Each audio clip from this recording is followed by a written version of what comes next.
பிரியமானவர்களே, ஆண்டவரோட நடக்கும்போது அவனுக்கு நன்மையானே தந்துக்கிட்டே இருக்கிறார் இல்லை? நம்மளை ஆசீர்வதிக்கிறாரு, தேவையை சந்திக்கிறாரு, உயர்த்துகிறார், சுகமாக்குகிறார், நம்ம கேட்குறெல்லாம் தர்றார். சரி, அப்போ அவர்கிட்ட மட்டும் நம்ம நன்மை பெற்றுக்கொண்டே இருக்கிறோமே, அது மட்டும் நியாயமா?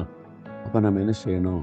அவர் என்ன சொல்றார் தெரியுமா? நீதிமொழிகள் 3:27 நன்மை செய்யும்படி உனக்கு திராணி இருக்கும்போது அதை செய்யத்தக்கவர்களுக்கு செய்யாமல் இராதே. நீ மற்றவங்களுக்கு நன்மை செய், உன் திராணிக்கு ஏற்றபடி செய்.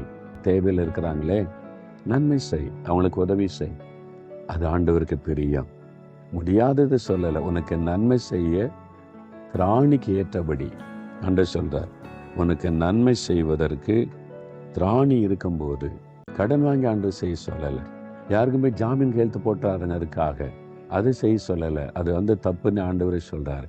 உங்கள்கிட்ட என்ன இருக்கிறது? 2 வஸ்திரம் வச்சிருந்தா ஒன்று கூடன்னு தான் சொன்னார். 2ஐயும் கொடுத்துட சொல்ல இயேசு. உனக்கு ஒன்று வச்சிக்க, மீதியை கொடு. அதனால் திராணிக்கு ஏற்றபடி உதவி செய். திராணிக்கு மிஞ்சி கடன் வாங்கி உதவி செய்கிறெல்லாம் செய்யாத. என்கிட்ட இவ்வளோ இருக்குது, நான் தர்றேன், என்னால் இவ்வளோதான் முடியும், தப்பே கிடையாது. அதனால் நீங்கள் எத்தனை பேருக்கு நன்மை செய்திருக்கிறீங்க? நீங்கள் நற்கிரியை செய்யறதுனால பிதாவாகிய தேவன் மகிமைப்படுவாராம். அதனால் நற்கிரியை செய்யணும். ஒரு பெண்ணு வாங்கி கொடுத்தீங்கன்னா, எத்தனையோ பிள்ளைங்க, ஏழை பிள்ளைகள் நல்ல பெண்ணு வாங்க வழி இல்லாமல் இருக்கிறாங்க. ஒன்று வாங்கி, அது சின்ன ஒரு காரியம் தான், 10 ரூபா விஷயம். ஆனால் அந்த பிள்ளைக்கு எவ்வளோ சந்தோஷம் தெரியுமா? எவ்வளோ வாய்ப்பு நமக்கு முன்னால் இருக்குது.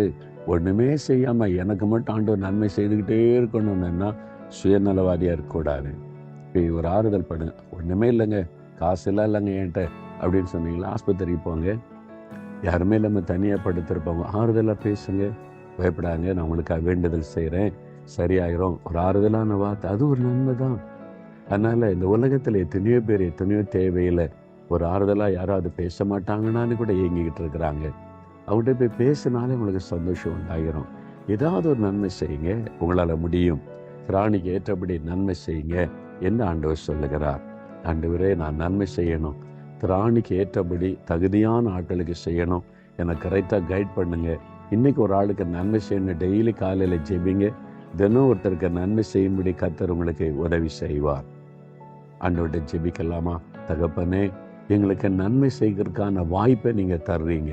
எங்களுடைய திராணிக்கு ஏற்றபடி மற்றவர்களுக்கு நன்மை செய்ய எங்களுக்கு உதவி செய்யும். நன்மை செய்ய வேண்டும் என்ற இருதயத்தை எங்களுக்கு தாங்க. எங்களை சுற்றிலும் இருக்கிற சமுதாயத்தில் பாதிக்கப்பட்ட மக்களுக்கு எங்களால் முடிந்த நன்மை செய்ய எனக்கு உதவி செய்யும். அந்த இருதயத்தை எனக்கு தாரும், என்னை பயன்படுத்தும். இயேசுவின் நாமத்தில் ஜெபிக்கிறேன் பிதாவே. ஆமேன், ஆமேன்.